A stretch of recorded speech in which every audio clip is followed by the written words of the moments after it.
بسم اللہ الرحمن الرحیم۔ اسلام سے پہلے دوسرے ملکوں میں صرف عیسوی سال اور مہینوں کی تاریخ لکھی جاتی تھی، جبکہ اہل عرب میں تاریخ لکھنے کا دستور نہیں تھا۔ حضرت عمر رضی اللہ تعالیٰ عنہ نے جہاں بے شمار نئے کاموں کی ابتدا کی، وہیں سن ہجری کا آغاز بھی کیا۔ اکابر صحابہ کی ایک مشاورت بلوائی، اس میں 4 تجاویز سامنے آئیں۔ ایک جماعت کی رائے تھی کہ حضور نبی کریم صلی اللہ علیہ وسلم کی ولادت کے سال سے اسلامی سال کی ابتدا کی جائے۔ دوسری جماعت کی رائے ہوئی کہ آغاز نبوت سے اسلامی سال کی ابتدا کی جائے۔ تیسری جماعت نے یہ رائے دی کہ ہجرت کے سال سے اسلامی سال کی ابتدا کی جائے۔ چوتھی جماعت نے حضور اکرم صلی اللہ علیہ وسلم کی وفات یعنی ربیع الاول سے اسلامی سال شروع کرنے کا مشورہ دیا۔ حضرت عمر رضی اللہ تعالیٰ عنہ نے چاروں رائے سامنے رکھ کر باضابطہ بحث کے بعد یہ فیصلہ سنایا کہ ہجرت سے اسلامی سال کی ابتدا کی جائے کہ اس میں 4 خوبیاں ہیں۔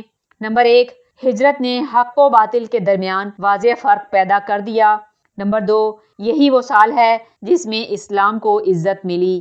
نمبر 3، یہی وہ سال ہے جس میں نبی اکرم صلی اللہ علیہ وسلم اور مسلمان امن و سکون کے ساتھ بغیر خوف و خطر اللہ کی عبادت کرنے لگے۔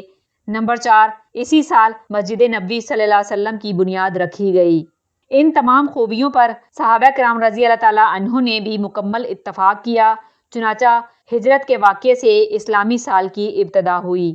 اسی مجلس میں دوسرا مسئلہ یہ اٹھا کہ سال کے 12 مہینوں کی ابتدا کس مہینے سے کی جائے، چنانچہ اس سلسلے میں بھی اکابر صحابہ کرام رضی اللہ تعالیٰ عنہ کی طرف سے 4 قسم کی آراء سامنے آئیں۔ ایک جماعت نے یہ مشورہ دیا کہ رجب کے مہینے سے سال کی ابتدا کی جائے۔ دوسری جماعت نے یہ مشورہ دیا کہ رمضان کے مہینے سے سال کی ابتدا کی جائے، اس لیے کہ رمضان سب سے افضل ترین مہینہ ہے، اس ماہ میں پورا قرآن کریم نازل ہوا ہے۔ تیسری جماعت نے یہ مشورہ دیا کہ محرم کے مہینے سے سال کی ابتدا کی جائے، اس لیے کہ ماہ محرم میں حجاج کرام حج کر کے واپس آتے ہیں اور یہ بڑا بابرکت مہینہ ہے۔ چوتھی جماعت نے یہ مشورہ دیا کہ ربیع الاول سے سال کے مہینے کی ابتدا کی جائے، اس لیے کہ اسی ماہ میں حضور اکرم صلی اللہ علیہ وسلم نے ہجرت فرمائی۔ حضرت عمر رضی اللہ تعالیٰ عنہ نے سب کی تجاویز نہایت احترام سے سنی، پھر آخر میں یہ فیصلہ دیا کہ محرم کے مہینے سے سال کے مہینے کی ابتدا ہونی چاہیے۔ اس میں 2 خوبیاں ہیں۔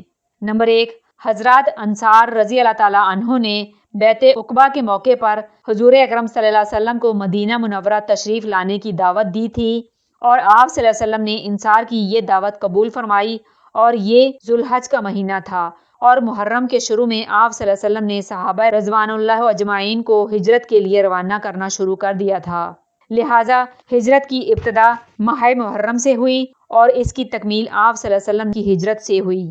نمبر 2، حج اسلام کی ایک تاریخی عبادت ہے جو سال میں صرف ایک مرتبہ ہوتی ہے، اور حج سے فراغت کے بعد محرم تک لوگ اپنے گھر واپس آتے ہیں، گویا اس طرح از سر نو زندگی کے معمولات شروع ہوتے ہیں۔